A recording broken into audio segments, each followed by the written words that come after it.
Mheshimiwa Ngoma, wilaya yetu sisi ilikuwa kwenye wilaya Lindi vijijini. Huku ilikuwa ni pembezoni. Makao makuu ya wilaya ilikuwa Lindi mjini. Kutoka Lindi mjini mpaka hapa ni kilomita kama 120 hivi. Kumpata mkuu wa wilaya anayeweza kuondoka mjini aende kilomita 120 Ruangwa ilikuwa ni ngumu mno. Hawa wazee wetu hawa ndio walioanzilisha mahitaji ya huku kuwa na wilaya ili tuweze kufanya maendeleo yetu haya ambayo leo tunayaona na tukafanikiwa.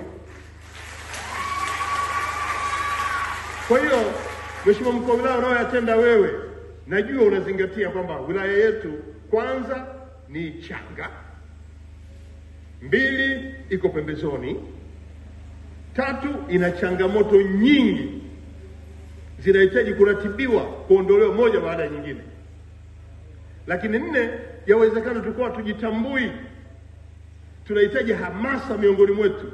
Ndio hii ambayo Mheshimiwa mkuu wa wilaya unaifanya leo. Ana Ruangwa shida ya hamasa hatuna, na naweza tukawaambia tunaongoza kwa hamasa kwenye mkoa.